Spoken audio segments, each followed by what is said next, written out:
Nah, beasiswanya itu ada 3 kategori, Van. Kategori A, nah itu tuh yang beasiswa penuh, yang komponen biayanya dari uang kuliah, tuition fee, kemudian living allowance, kemudian biaya aplikasi untuk enroll ke kampusnya, kemudian biaya visa, kemudian asuransi kesehatan, kemudian flight round trip, jadi pulang pergi. Nah, aku tuh masuknya di kategori A gitu kan. Itu aja. Nah, kalau persyaratan umum, ini nih persyaratan umum untuk beasiswa NTB, memiliki KTP NTB. Nah, KTP NTB kayak aku kan orang NTB asli, KTP NTB.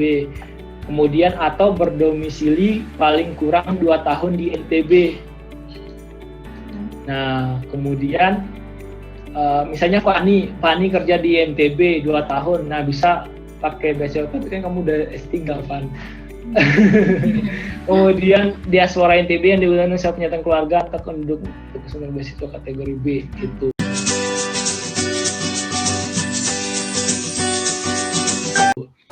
Assalamualaikum warahmatullahi wabarakatuh.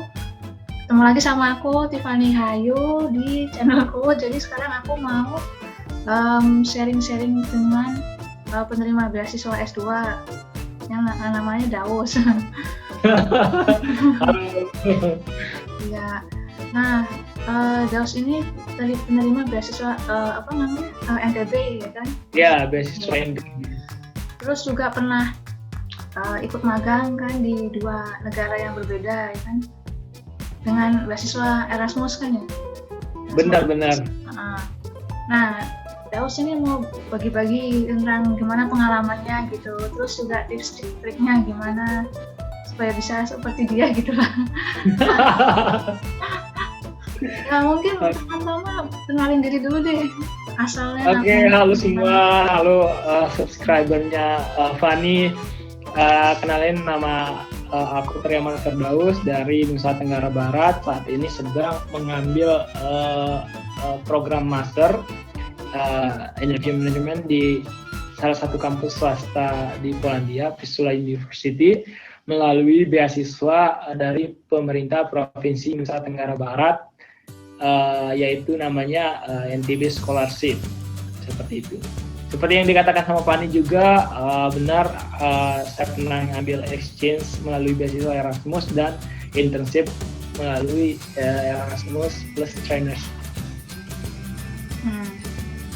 Terus gimana sih kok bisa ini mau kuliah di Polandia gitu, alasannya apa? Terus beasiswa ini tuh gimana sih kok bisa ada beasiswa NTB gitu? Oke. Percaya apa nggak percaya, di back to 2015 kalau tidak salah, terus tuh ada salah satu dosenku yang sekarang ngajar di Fisika UI juga, Dr. Anawati. Kamu tahu nggak Dr. Anawati? Iya, pernah dengar. Iya, Dr. Oke. Iya, jadi beliau pernah nanya dulu, kalau kalian mau kuliah, setelah lanjut kuliah, maksudnya lanjut kuliah S2, nggak apa-apa, lanjutin aja. Terus pas nanya, kamu nanti pas selesai S1 kamu mau ngapain? Pengennya sih kerja dulu baru S2, tapi kalau S2 duluan nggak masalah. Terus mau kemana? Terus kepikirannya memang ke Eropa. Eropanya entah ke negara manapun, yang penting Eropa gitu. Tahu nggak alasannya kenapa? Karena pingin jalan-jalan. Karena Eropa itu kan rata-rata ini ya, maksudnya semua negaranya di satu daratan. Jadi itu sih, ini sebenarnya nggak motivate banget gitu, tapi alasannya cukup konyol. Nah, kemudian setelah lulus dari S1 2017, aku kerja dulu di salah satu perusahaan swasta di Jakarta selama kurang lebih 1,5 tahun. Kemudian di akhir-akhir 2018 itu tuh Provinsi Nusa Tenggara Barat ternyata dengan gubernur yang baru punya program yang namanya beasiswa Nusa Tenggara Barat atau beasiswa NTB, di mana beasiswa ini akan mengirim putra-putri daerah Nusa Tenggara Barat untuk dikuliahkan ke luar negeri untuk mengambil masternya. Nah, salah satunya itu di Vistula University di Polandia untuk pada saat itu ya. Jadi aku sebenarnya udah tertarik dari awal pembukaan. Cuma pada saat itu aku sebenarnya udah lolos interview, bukan lolos interview sih Van. Jadi kayak ada rekomend nih beberapa anak yang harus dimasukin ke situ. Aku udah lulus nih untuk di tahap awal, cuma pas keluar jadwal interview, misalnya nih interviewnya besok, kemudian baru keluar jadwal, maksudnya pengumumannya itu hari ini, sore ini gitu. Sementara lokasi interview sama rumahku lah katakan itu, kayaknya aku belum ini ya. Oh ya, lupa. Jadi aku masih di Jakarta. Sementara interviewnya besok pagi, jadi ya udahlah nggak ngambil. Nah kemudian dibuka lagi tuh, kalau nggak salah di bulan Oktober kalau nggak salah. Setelah Gubernur Nusa Tenggara Barat itu ke Polandia, dibuka lagi untuk di SGGW ke Warsaw. Itu tahun 2018 tapi di akhir Oktober atau enggak kayaknya November depan. Dan itu tuh dan cepat banget Pan, saking cepatnya. Tahu pamflet untuk rekrutmen beasiswa itu benar dibuat seadanya Pan. Daftarnya itu pun kalau nggak salah, karena itu mendadak banget ya untuk yang gelombang kedua itu, cuma 1 minggu. 1 minggu setelah itu aku daftar nih iseng-iseng, kan lagi di kantor juga.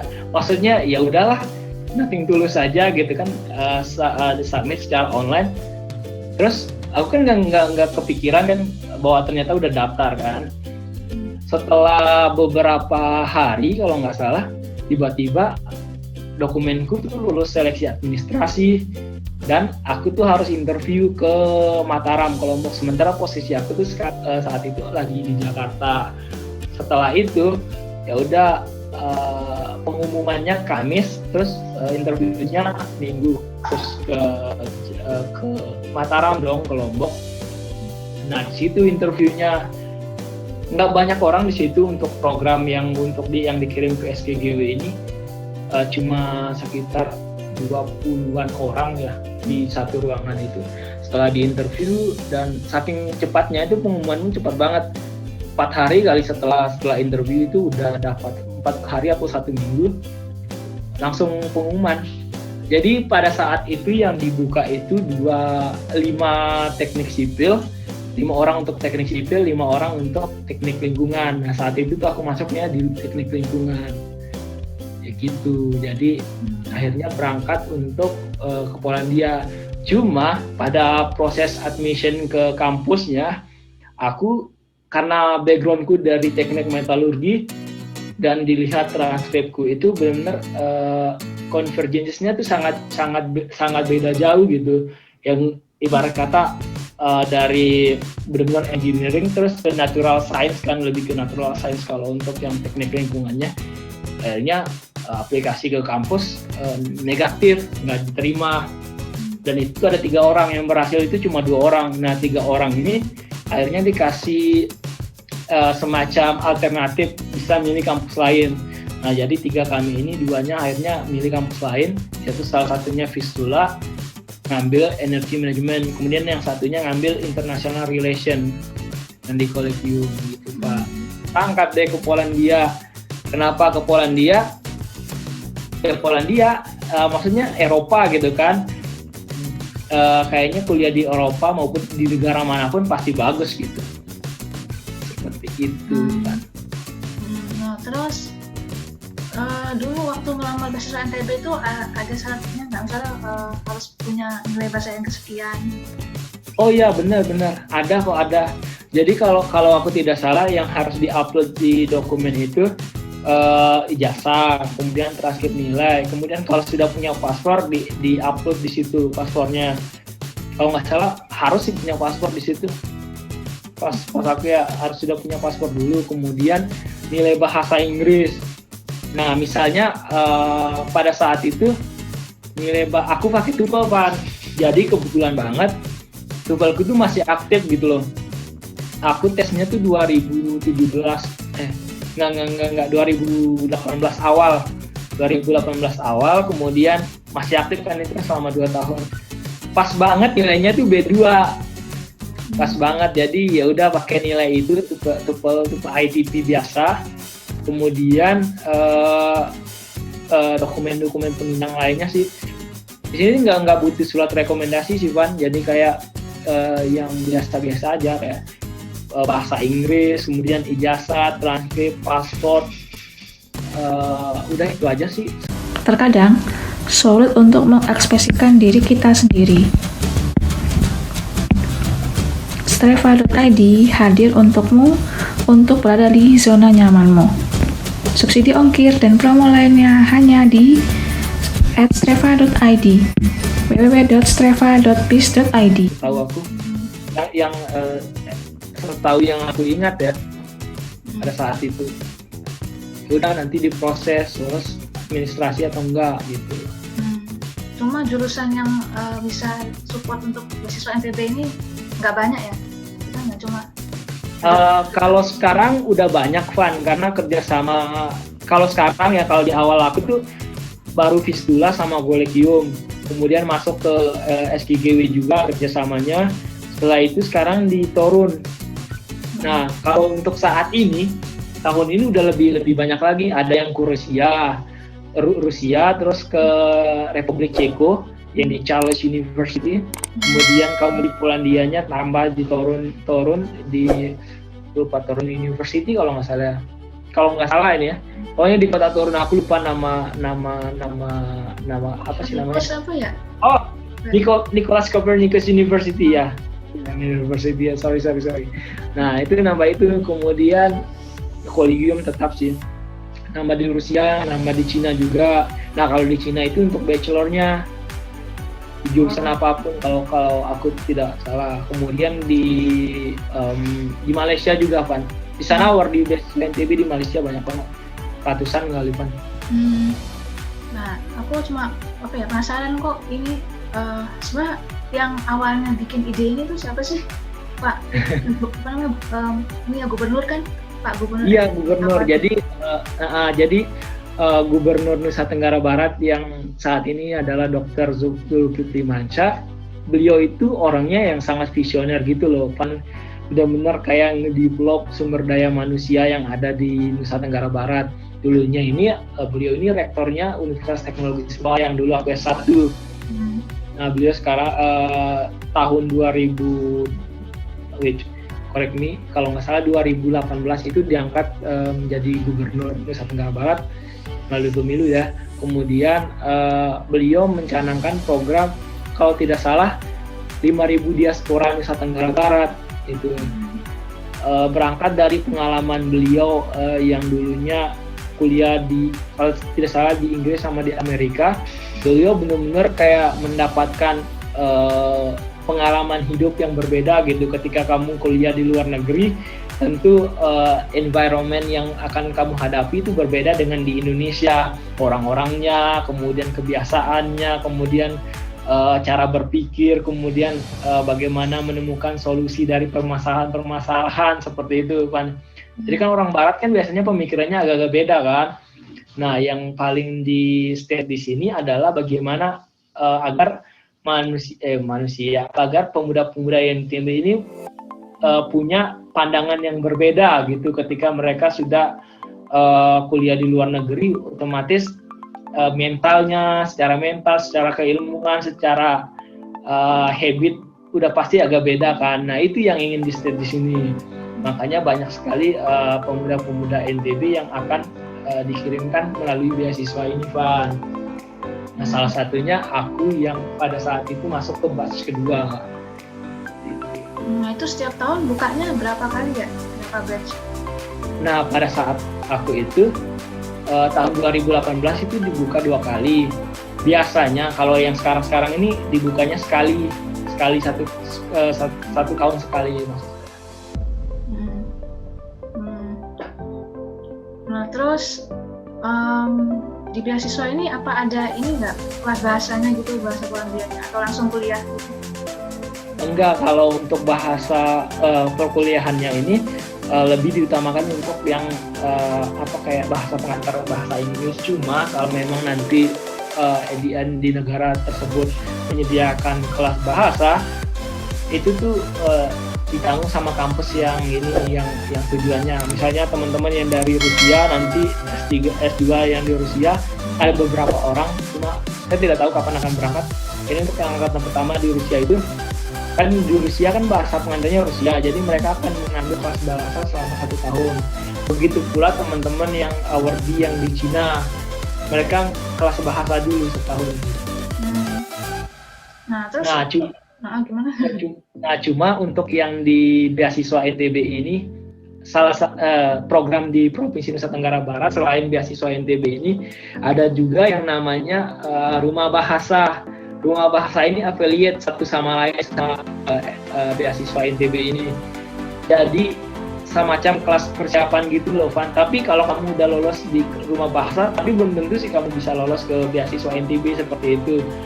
Tetap harus melalui proses seleksi. Cuma di Rumah Bahasa ini kesempatannya lebih luas. Misalnya teman-teman yang ingin belajar IELTS dan jadi setiap provinsi, setiap kabupaten yang ada di Nusa Tenggara Barat itu kayak sudah ada pusat-pusat rumah bahasanya yang dibangun sama Provinsi Nusa Tenggara Barat.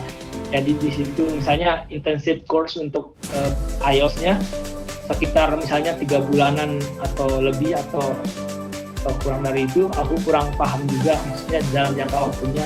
Kalau tidak salah sekitar 3 bulanan gitu sih sepengetahuan gue, Pak. Nah teman-teman yang di situ kan bisa menyiapkan diri nih. Kalau tidak salah juga disiapkan untuk ini Pak, tes bahasa. Aku nggak tahu itu gratis atau dibayarin atau enggak. Jadi kan kalau teman-teman yang udah lulus Rumah Bahasa, dia punya sertifikat bahasa Inggris nih.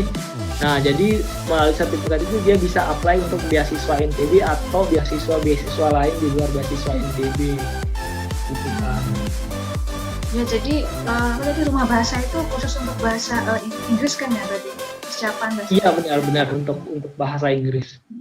Nah, ini sebenarnya tuh syaratnya untuk bisa daftar beasiswa NTB ini harus asli NTB atau misalnya dia orang Jawa gitu, terus misalnya orang tuanya kerja di NTB misalnya, apa bisa kayak gitu? Nah, pertanyaan menarik. Nah, sepengetahuanku beasiswa NTB ini yang pertama itu ada beberapa. Pertama tuh putra asli NTB, misalnya lahir di NTB, tinggal di NTB, macam aku ini kan, aku kan tinggal di NTB. Kemudian yang kedua itu dia udah berdomisili minimal 2 tahun di NTB walaupun KTP luar gitu, sepengetahuanku. Nah, tapi dia misalnya bekerja atau studi sebelumnya di NTB. Ada beberapa sih awardee yang misalnya menamatkan pendidikannya di NTB, misalnya mereka udah tinggal 4 tahun di NTB, kuliah di NTB. Nah, mereka bisa tuh daftar beasiswa ini. Atau teman-teman yang bekerja di NTB minimal 2 tahun total jangka waktu domisilinya bisa daftar ini, Van. Kemudian yang asli NTB kuliah di luar NTB bisa juga. Misalnya ada beberapa teman misalnya dia ngambil S1-nya di Pulau Jawa, tapi dia asli NTB, itu bisa daftar itu juga. Jadi nggak harus yang benar-benar kamu anak NTB tinggal di NTB gitu. Nah, terus setiap tahunnya ada berapa orang ya kalau untuk yang ke Polandia gitu, yang keterima? Semakin kesini semakin banyak sih, Van. Kalau yang batch pertama itu setahuku ada berapa gitu, 20-an mungkin ya, sepengetahuanku. Terus kalau di angkatanku enggak nyampe 20-an, 16-an dan 16 atau 17 gitu. Kemudian batch kedua yang angkatanku itu sekitar 27-an. Nah, kemudian batch ketiganya lagi lebih banyak lagi, 30 berapa gitu, 20-30. Nah, nanti ada lagi nih, Van, kalau nggak salah Oktober ini datang lagi. Kurang lebih sih misalnya 20-an atau 30-an orang. Nah, itu terus apa ada ini setelah lulus harus mengabdi di NTB atau nggak ada ikatan gitu? Lulus. Nah, uniknya beasiswa ini sesuai yang apa yang di briefing di awal kami saat persiapan keberangkatan atau pre-departure training itu, kita tidak harus kembali ke NTB dan tidak harus mengabdi setelah lulus dari studi ya. Nah, kita bisa tinggal di negara tempat kita studi, kemudian bisa mencari pekerjaan, kemudian apalagi sangat disupport sekali apabila ketika tamat dari maksudnya dari studi itu bisa lanjut ke tahap selanjutnya yaitu kayak S3 kan, itu it will be more appreciate sih kan kalau itu. Jadi nggak ada ikatan dinas yang kamu harus balik, enggak. Ya, terus, nah, menurut kamu gimana pengalaman selama kuliah di sini gitu kan? Terus kan juga pernah sempat magang kan? Nah itu bisa ini nggak di sharing gitu?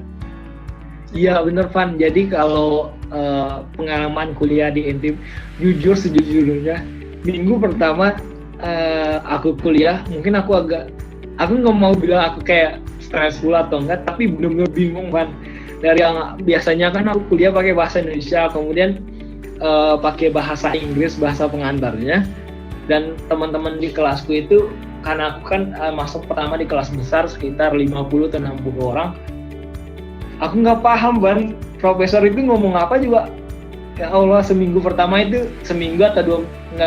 seminggu pertama itu benar-benar ujian begitu. Aku nggak paham apa yang disampaikan sama profesor itu. Kemudian mungkin kalau belajar di presentationnya mungkin udah agak paham ya, cuma pas beliau menyampaikan itu aku nggak ngerti sama sekali. Itu tuh berlangsung seminggu, kemudian di minggu kedua juga masih begitu, tapi lama-lama aku paham gitu, maksudnya mungkin faktor kebiasaan juga sih, sering dengar beliau ngomong apa, akhirnya paham. Aku tanya teman-teman di minggu pertama, ya kamu paham nggak apa yang disampaikan? Terus mereka bilang paham kok. Aduh, maksudnya aku kayak ngerasa apa aku bodoh ya, nggak paham banget apa yang disampaikan sama profesor, tapi lama-lama paham. Kemudian yang uniknya ya, karena aku kan maksudnya kita sama-sama kuliah S1-nya di Indonesia, bedanya itu kalau di kelasku karena kita lebih banyak maksudnya presentasi dan mengutarakan pendapat, berargumentasi itu adalah hal yang biasa di sini. Maksudnya bahkan dengan profesor sekalipun, misalnya profesornya kurang tepat untuk menyampaikan jawaban, itu tuh bisa ditimpalin sama jawaban mahasiswanya loh, Van. Jadi kayak harusnya sih gini. Terus profesor dan mahasiswa bisa benar-benar berargumentasi gitu di dalam kelas. Tapi di luar itu ya udah fine semua gitu, kayak profesional gitu loh, Van. Nah kalau di Indonesia, aku nggak tahu sih di kampus lain juga seperti itu. Biasanya kan kita ketika berargumen sama dosen itu kan biasanya it's take personally kan, jadi kayak jadi masalah personal gitu kan, seperti itu. Kemudian di kampusku juga, aku nggak tahu apakah di kampus lain juga yang sama, nilai akhir itu ditentukan oleh nilai akhir yang ada GPA yang ada di transkrip per semester itu ditentukan sama ujian akhir, Van. Jadi ada beberapa profesor juga yang dimana mata kuliahnya itu pembagian nilainya proporsional, misalnya midterm testnya berapa persen, kehadiran berapa persen. Tapi itu sedikit banget profesor yang mengaplikasikan sistem penilaian seperti itu. Lebih banyak sih profesor-profesor yang ya udah nilai akhirnya itu berdasarkan ujian akhir gitu. Jadi kalau kita benar nggak bisa di ujian akhir, ya udah gagal gitu kan.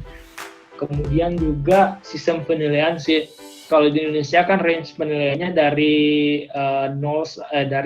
dari 1 sampai 4 kan. Nah, atau A, B, C, D, E. Kalau C kan masih bisa lulus tuh, kalau D kan nggak lulus. Nah, kalau di sini kan kamu pasti tahu juga kan dari range 1 sampai 5. Kalau dapat 2 itu nggak lulus, dapat 3 ya masih lulus, cuma nilainya jelek gitu. Banyak sih beberapa hal-hal yang lain, terutama bagaimana kita menyesuaikan diri dengan teman-teman kelas kita sih, Van, seperti itu. Nah, oh ya, mungkin bisa ini deh di share itu linknya tadi tuh. Oh iya, benar. Bentar.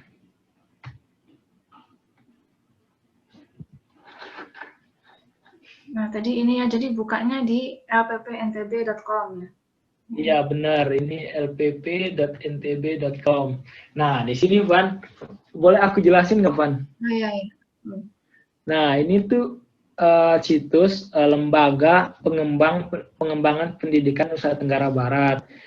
Nah, saat ini kerjasama untuk pembiayanya itu dari Dinas Pendidikan Provinsi Nusa Tenggara Barat kan. Jadi afiliat gitu loh pemerintah. Terus ini lembaga bentukan pemerintah sih Pan, pemerintah Nusa Tenggara Barat maksudnya. Nah, kalau ini teman-teman ini ada bagian informasi beasiswa NTB tahap 2, beasiswa guru tenaga kerja, profil. Aku buka yang ini dulu ya. Jadi Van, selain dari misalnya di sini tuh bukan hanya engineering dan natural science atau science field gitu untuk diterima di beasiswa ini. Jadi semua jurusan memungkinkan, termasuk juga kayak pendidikan guru sekolah dasar itu bisa. Kemudian ada juga dari kesehatan gitu. Nah, beasiswa ini juga bukan hanya diperuntukkan untuk yang fresh graduate atau tenaga profesional lainnya, tetapi diberikan juga program khusus untuk guru-guru yang ada di Nusa Tenggara Barat dan tenaga kesehatan yang ada di Nusa Tenggara Barat, Van. Jadi ada jalur khususnya gitu. Jadi kalau dia masuk reguler sama yang lain kan takutnya bukan nggak sesuai sih, maksudku persaingannya kan akan lebih kompetitif. Jadi untuk tenaga guru dan tenaga kesehatan itu dikasih jalur khusus, slot khusus gitu loh. Jadi di situ, jadi bisa. Nah di sini profilnya ini. Nah ini misinya itu, maaf tadi aku bilang 5.000 ya. Tadi sebenarnya misinya itu 1.000 cendekiawan sekolah ke luar negeri, baik jenjang S1, S2 dan S3. Kalau sekarang udah ratusan orang sih Pak. Kalau untuk bahkan ini adalah tahun pertamanya jabatan dari Gubernur Nusa Tenggara Barat Pak. Tapi udah menghasilkan ratusan orang, maksudnya diaspora yang berasal dari NTB ya. Nah, kemudian apalagi nih, ini program-programnya sih Pan, ada rumah bahasa, program yang sudah aku sampaikan tadi bahwa ini ada semacam kelas persiapan untuk teman-teman yang bahasa Inggrisnya mau ditingkatin lagi atau mau dimantapin sesuai standar beasiswa yang akan diberikan, beasiswa NTB, beasiswa. Nah kemudian ada beasiswa guru dan tenaga kesehatan seperti itu. Nah, teman-teman yang ingin mendaftar, nah tadi kan ada tuh syarat-syaratnya. Nah, bisa klik di sini aja, misalnya program-programnya, jenis-jenis beasiswanya seperti apa. Nah, beasiswanya itu ada 3 kategori, Van. Kategori A, nah itu tuh yang beasiswa penuh, yang komponen biayanya dari uang kuliah, tuition fee, kemudian living allowance, kemudian biaya aplikasi untuk enroll ke kampusnya, kemudian biaya visa, kemudian asuransi kesehatan, kemudian flight round trip, jadi pulang pergi. Nah, aku tuh masuknya di kategori A. Nah, ada yang di kategori B ini yang kayak parsial gitu, Van. Jadi yang dibiayai itu adalah visa aplikasi, aplikasi visa, kemudian biaya untuk daftar ke kampusnya, medical check up, sama flight-nya. Jadi mereka nggak dapat mereka nggak dapat living allowance. Jadi mereka masuk ke parsial. Nah teman-teman yang di sini tuh biasanya teman-teman yang awardee dari S1, Van. Maksudnya yang mau kuliah S1 itu dari Cina kalau nggak salah, untuk maksudnya maksud tuh teman-teman yang akan melanjutkan S1. Nah sejauh ini setahu ya itu teman-teman yang melanjutkan S1 di Cina itu. Kemudian yang kategori C. Nah yang kategori C ini dia lebih tepatnya bukan untuk sekolah yang kayak jangka panjang. Mereka lebih ke short course, kemudian internship, sama program-program pengembangan diri. Nah kalau ini dibiaya penuh, setahu tuh program-program ini jalannya untuk yang ke arah Australia gitu. beberapa misalnya pegawai negeri sipil yang ada di Nusa Tenggara Barat, kemudian ada program pengembangannya. Setahuku mereka pernah ngambil short course-nya itu di Darwin di Australia. Itu kan. Itu aja. Nah, kalau persyaratan umum, ini nih persyaratan umum untuk beasiswa NTB, memiliki KTP NTB. Nah, KTP NTB kayak aku kan orang NTB asli, KTP NTB. Kemudian atau berdomisili paling kurang 2 tahun di NTB. Nah, kemudian misalnya Fani kerja di NTB 2 tahun, nah bisa pakai beasiswa, tapi kan kamu udah S3 kan. Kemudian diaspora NTB yang diulangi saat pernyataan keluarga atau untuk kesenangan beasiswa kategori B gitu. Diaspora NTB yang dibuktikan dengan surat pernyataan keluarga yang adalah penduduk NTB. Nah, diaspora NTB ini maksudnya teman-teman yang non NTB tapi tinggal di NTB seperti itu. Ini untuk yang kategori beasiswa B gitu. Nah, bersedia mengikuti tahapan seleksi ini pada umumnya sih minimalnya itu 17 tahun Pan. Nah, kalau 17 tahun kan kenapa 17 tahun? Mungkin karena regulasi perizinan dan lain sebagainya Pan ya. Kan kalau 17 tahun di bawah under itu kan harus ada izin orang tua atau apa seperti itu. Kemudian ijazah transkrip nilai terakhir. Nah, kalau persyaratan ini Van yang update deh kayaknya. Soalnya ini ada juga surat rekomendasi sejak pas aku di awal itu belum ada untuk persyaratan untuk surat rekomendasi. Kalau untuk sertifikat bahasa pada umumnya sih, nah kalau untuk yang Malaysia TOEFL ITP minimal 450 kalau nggak salah masih D1 ya Pan ya? Banyak ya. D1. Nah, karena di Malaysia pun sistem untuk ini muet gitu Pan. Kayak apa ya ini? Berarti ini bahasa gitu, tapi nggak ngerti sih pokoknya tentang muet ya. Kemudian IELTS-nya minimal 5,5. Ini untuk yang di Malaysia. Kemudian untuk yang di Cina, sertifikat bahasa bukan persyaratan wajib. Nah, kemudian kenapa bukan persyaratan wajib? Karena di sana akan diberikan pelatihan bahasa China. Jadi biasanya mereka kuliahnya pakai bahasa Cina kan. Itu. Kemudian di Ceko, di Rusia juga kalau IELTS hampir sama sih 5,5.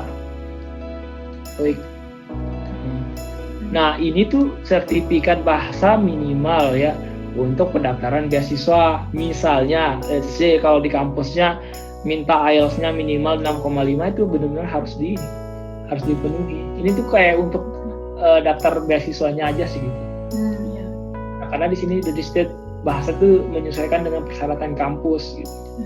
Kalau kampusnya minta 6,5 berarti misalnya kalau untuk di Polandia 6,5 misalnya atau 6 itu tuh kita harus punya itu. CV juga penting sih. Kemarin aku juga upload CV rencana studi dalam bahasa Inggris maksimal 1 halaman, motivation letter dalam bahasa Inggris maksimal 1 halaman. Nah, kalau ini surat keterangan dari puskesmas atau rumah sakit, ini tuh kalau nggak salah pada tahun aku atau batch aku itu ini tuh di bagian-bagian terakhir kan, maksudnya pas kita mau ngurus visa. Kalau untuk sekarang mungkin di awal-awal kayaknya. Nah, uniknya Van, pada saat aku tes itu aku tidak diminta rencana studi sama motivation letter pas di tahap 2 ya. Maksudnya aku kan di tahap 2 yang di tahun 2018 itu. Tetapi surprisingly aku kan nggak nyiapin apa-apa nih untuk motivation letter. Ternyata saat interview motivation letter on the spot. Jadi kayak pas aku sebelum mau interview kita tuh disiapin ke ke sebuah ruangan itu isinya 20 orang yang akan interview. Kemudian duduknya satu persatu, dikasih kertas, dikasih alat tulis. Kalau misalnya ada bawa alat tulis sendiri silakan dipakai, tapi dikasih kertas dari panitianya. Jadi kalau nggak salah pertanyaan yang dikasih ke kami semua itu yang satu, what should you to be, maksudnya what should you to be our di beasiswa NTB 2, maksudnya batch kedua. Kenapa sih kamu harus menjadi di beasiswa NTB batch kedua? Nah itu kan itu maksimalnya kalau nggak salah berapa kata gitu. Dan aku kan nggak menyiapkan apa-apa ya sebenarnya. Udah apa yang ada di otak aja. Aku sebenarnya sudah hopeless sih sejak writing on the spot itu karena maksudnya aku nggak nyiapin apa-apa. Jadi apa yang aku tuangkan di situ merupakan hasil pikiranku pada saat itu. Jadi kemudian ternyata nilainya itu diakumulasi, Van. Jadi akumulasi nilai writing on the spot sama interview itu deh pas yang 10 orang itu di awal-awal di batch kedua. Tapi kalau sekarang itu ya seleksinya bukan on the spot lagi ya, langsung Iya, kalau sekarang karena lebih banyak sama kayak beasiswa Ignasi kali ya. Jadi peminatnya lebih banyak. Jadi orang-orang lebih aware lagi ternyata provinsi kita ini menyiapkan beasiswa ke luar negeri loh untuk teman-teman yang ada di NTB seperti itu. Pendaftarnya banyak banget, Pak. Jadi kan kuota yang diminta misalnya berapa puluh atau 100-an lebih, sementara yang daftar ribuan. Jadi mungkin persyaratannya lebih diperketat gitu.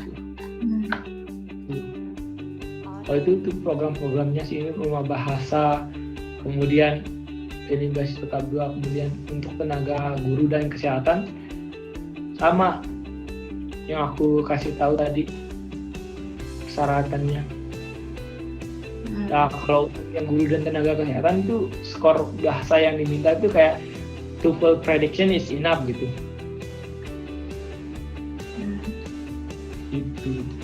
Itu kan ini tidak IELTS di 5,5.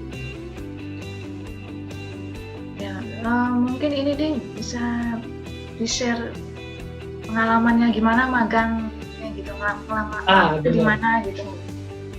Oke, jadi ini aku tutup aja ya kalau yang tutup aja. Oke.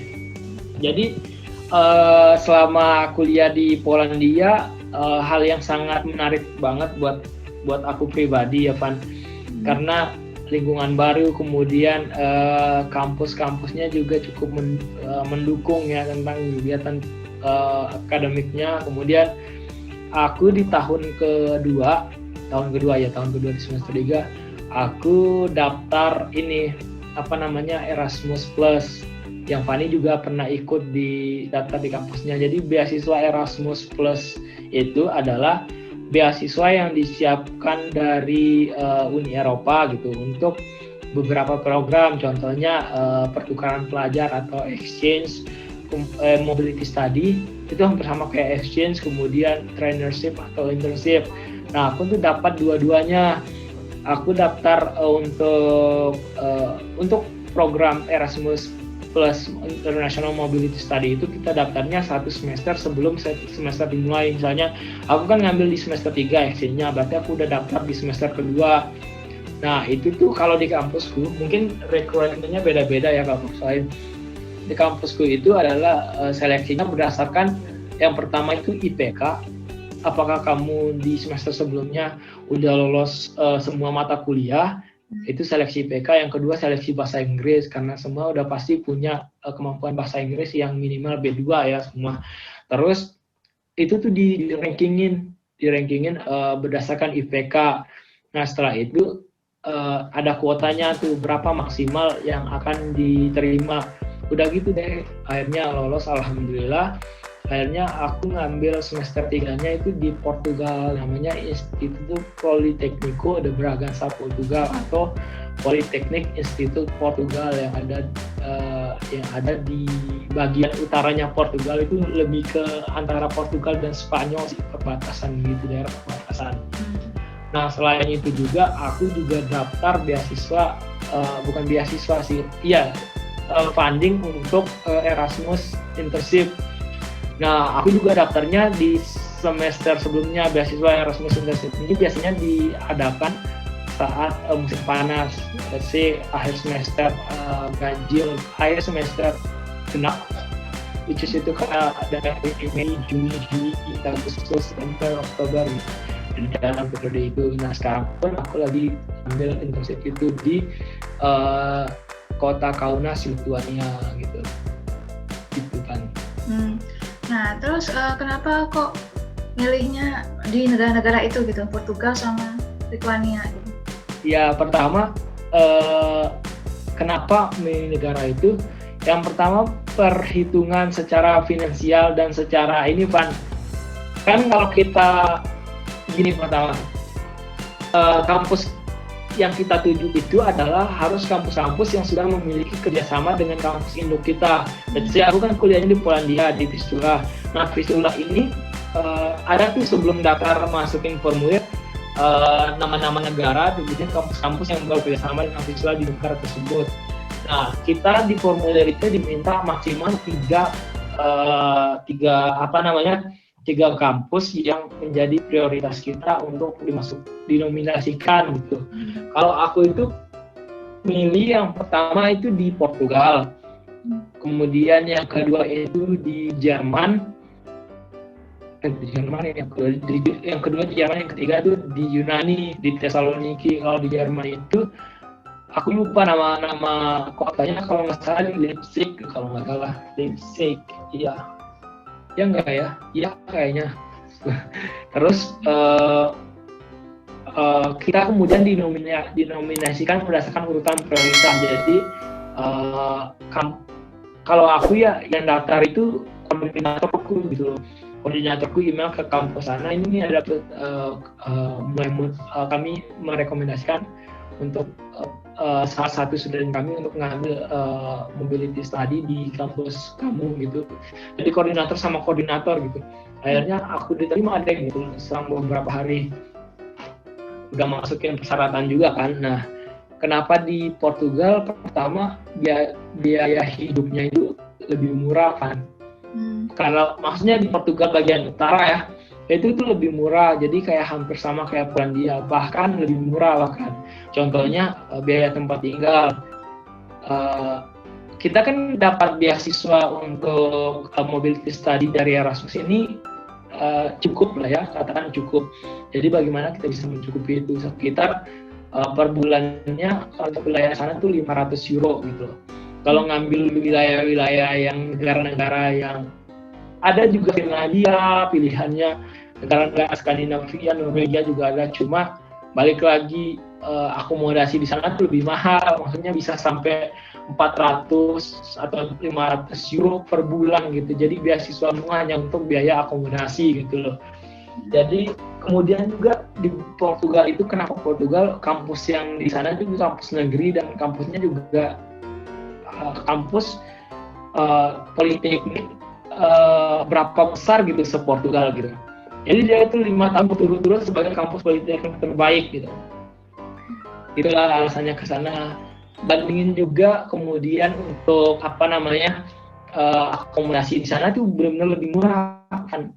Di sana untuk yang apartemen flat aja yang sekamar berdua yang ukurannya gede banget, itu cuma bayar tuh 95 euro kan per bulan. Just itu cuma berapa ya, 300-an something lah, atau enggak, hampir 400 zloty gitu. Itu murah, itu alasan yang utama sih. Yang kedua itu kampusnya juga bagus. Nah terus kalau yang di Lituania tuh ngelamarnya tuh untuk posisi apa ya, kerja apa ya? Oh iya, kalau untuk di Lituania ini untuk internship-nya, jadi ngelamarnya pun itu untuk posisi, aku ngambilnya posisinya internet marketing spesialis kalau nggak salah. Jadi tugasku itu adalah kayak di bagian marketing, tapi online marketing itu loh. Dan aku juga kayak belajar juga tentang bagaimana membuat blog promosi, kemudian konten-konten promosi, kemudian menganalisis juga search engine SEO-nya gitu loh. Kemudian juga menganalisis bagaimana sih pergerakan grafik dari audiens tentang tentang perusahaannya, interesting audiens terhadap perusahaan seperti apa, trafficnya juga seperti itu. Hal yang baru sih sebenarnya karena backgroundku juga kan karya engineering, cuma ya seneng aja gitu kan intensif, tapi belajar hal yang baru seperti itu. Nah, terus itu untuk yang di ritualnya ini berarti selama liburan ya? Iya benar, ya? selama liburan. Jadi setelah aku kan selesai kuliahnya Juli 10 Juli 2020 ini. Cuma kelasku itu ujiannya udah kelas beberapa minggu sebelumnya. Jadi aku kesini dari 6 atau 5 Juli gitu. 5 Juli nanti berakhirnya sampai 5 Oktober gitu. Nah itu di perusahaan gitu ya, startup semacam itu ya? Iya, startup. Ini bukan perusahaan gede tapi di startup karena ini lokasinya itu di kampus Kaunas Technology University. Di kawasan, dia masih di kawasan kampus. Ibarat kata kalau di LinkedIn itu kayak Pusinoknya itu loh. Kayak ada perusahaan-perusahaan kecil yang tadi bimbingannya itu. Iya. Badan inkubasinya. Iya, badan inkubasi, ada perusahaan-perusahaan jadi perusahaan binaan. Nah, aku tuh internshipnya di situ. Nah, terus aku cuma ini loh, aku lihat kan di perusahaan itu banyak banget orang Indonya juga ya. Jadi kalian daftar bareng gitu ya? Terus? Nah, sebenarnya jadi orang Indonya ada 3 temanku semua dari Poland, dari NTB juga. Pertama dari awal sih kita udah janji bakalan ngadain internship di perusahaan yang sama aja, maksudnya dia bareng-bareng aja. Yang pertama yang keterima itu aku, terus setelah itu mereka belum dapat tempat, akhirnya aku minta mereka mau apply di situ aja. Sebenarnya udah penuh sih, cuma kayak orangnya maksudnya si Indonya juga kenapa sih kamu mau kesini, udah hampir penuh gitu kan. Akhirnya dia bilang kayak rekom dari teman gitu kan. Lama-kelamaan ya udah mau nggak mau tadi terima gitu 2 orang gitu. Itu sih basicnya karena kita bareng juga. Kenapa tujuannya juga karena situasi yang tidak memungkinkan di dunia saat ini, which is pandemi COVID-19, kita tuh mau ambil negara-negara yang dekat dengan Polandia. In case kalau ada sesuatu terjadi, balik ke Polandia itu lebih cepat gitu. Karena dari Warsaw ke sini by bus itu 7 jam per 6 jam. Jadi cukup dekat. Ya kan soalnya emang setahu aku ya karena corona ini kayak Erasmus magang ini ya kebanyakan ini kan tutup ya, ataupun kerjanya online ya jadinya. Online ya benar. Kebanyakan online. Nah, cuma di kampusku itu mau tidak mau online atau apa kamu harus pindah, harus ke negara itu syaratnya. Jadi kita akan kena fine kalau misalnya ketahuan kita nggak berangkat gitu, duitnya udah diterima tapi nggak berangkat. Tapi selama nggak ketahuan nggak masalah sih. Ketahuan. Ini ketahuan dari Erasmus koordinator di kampus ya. Oh ya. Nah, mungkin ini bisa pengalaman singkatnya aja deh selama di 3 negara itu gitu, kesannya gimana, suka dukanya gitu intinya. Iya, jujur 3 negara ini tuh adalah negara yang satu sama lain berbeda banget. Kamu tahu kan kalau Polandia tuh orang-orangnya, aku nggak mau bilang tidak terlalu ramah, tapi cukup tertutup dengan orang luar gitu. Sepengalaman itu ya, maksudnya orang-orang di sini juga komunikasinya lebih mengutamakan bahasa Polandia kan. Which is kalau orang-orang tuh foreigner nggak bisa bahasa Polandia, ya udah komunikasinya stop gitu loh. Nah, kalau itu yang pertama, kalau dari Polandia, orang-orangnya beberapa ada yang tertutup. Kemudian kalau yang semakin ke barat itu, aku kan di Portugal ya, orang-orangnya lebih kayak welcome gitu loh.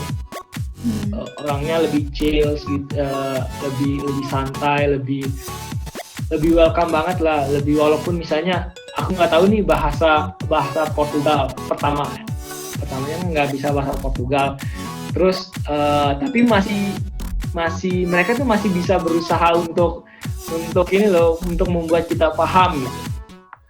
Kemudian cuacanya juga, kalau di barat kan, maksudnya di Eropa Barat dia lebih hangat kan, kalau di Polandia lebih dingin. Sama juga dengan Lituania, lebih dingin. Bedanya Lituania sama Polandia tuh cuacanya mungkin sama-sama agak mirip. Terus kalau orang-orangnya di Kaunas sendiri itu lebih banyak orang yang bisa menguasai bahasa Inggris kan, maksudnya paham kalau berkomunikasi pakai bahasa Inggris, walaupun bahasa Inggris yang standar dan tidak terlalu fluensi, tapi mereka paham. Kemudian orang-orangnya juga lebih ramah gitu. Nah, mungkin bisa ini, misalnya kan kamu kan sekarang lagi semester 3 akhir ya, berarti kan Iya, semester 3 akhir masuk ke semester 4. Oh ya, berarti belum mulai ini ya, emang sudah mulai tesis belum? Udah, Wan.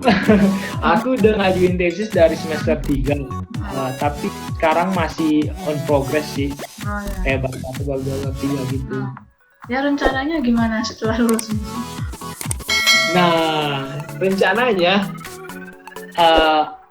udah pasti aku balik ke Indonesia dulu untuk setelah lulus dari S2 ini, sambil persiapan juga kalau memang punya kesempatan atau opportunity untuk dapat beasiswa S3 gitu di Polandia. Terutama pengen banget tinggal lebih lama di Polandia jujur.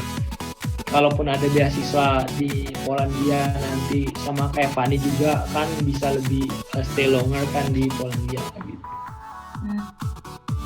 Ya, mungkin untuk ininya penutupnya ini pesan yang mau disampaikan untuk penonton ini? Oh ya, untuk teman-teman yang nonton video ini, kesempatan beasiswa di Eropa terutama itu sangat terbuka lebar, baik itu beasiswa dari pemerintah pemerintah di Indonesia, pemerintah lokal di Indonesia, atau melalui beasiswa lainnya. Selain itu juga, teman-teman kalau ingin mencari informasi beasiswa bisa ke portal-portal yang seperti kayak Scholarship Hunter dan lain sebagainya. Kemudian bisa mengunjungi website kampus yang ingin dituju. Biasanya di sana juga tertera informasi beasiswa. Untuk di Polandia sendiri ada ya seperti kayak Fanny itu dari Ignacy Łukasiewicz, dari beasiswa dari pemerintah Polandia sendiri. Nah, untuk teman-teman saya sarankan ketika mau lanjut studi baiknya di Eropa aja. Kenapa? Kalau berdasarkan pengalaman saya dan teman-teman lainnya juga, termasuk juga Fanny juga, mungkin kita bukan ketika kita kuliah di satu negara, kita tidak hanya dari awal kuliah sampai akhir kuliah di negara itu. Kita bisa banget mempunyai kesempatan untuk mengambil beasiswa lain yang untuk selama 1 semester atau 2 semester untuk kuliah di negara yang berbeda. Contohnya Fanny juga dari Polandia, kemudian exchange ke Italia. Saya juga kuliah di Polandia, tapi di semester 3 ngambil exchange kuliah di Portugal, kemudian internship di Lituania. Jadi kesempatan-kesempatan ini yang mungkin tidak bisa teman-teman dapatkan kalau kuliah di benua yang lain, misalnya let's say. Tapi beasiswa atau kuliah di Eropa itu benar-benar layak dicoba, bisa banget langsung dicoba. Gak nyesel lah.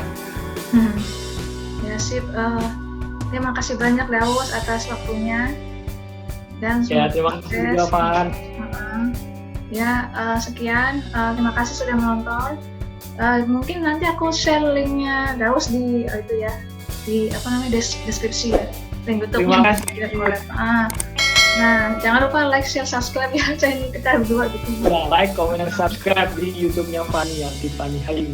Ya, sih. Makasih. Wassalamualaikum warahmatullahi wabarakatuh. Waalaikumsalam warahmatullahi wabarakatuh. Terkadang sulit untuk mengekspresikan diri kita sendiri. Streva.id hadir untukmu untuk berada di zona nyamanmu. Subsidi ongkir dan promo lainnya hanya di @streva.id www.streva.biz.id. Makasih semua udah nonton. Silakan lihat vlogku yang lain, subscribe, like, and share. Thank you.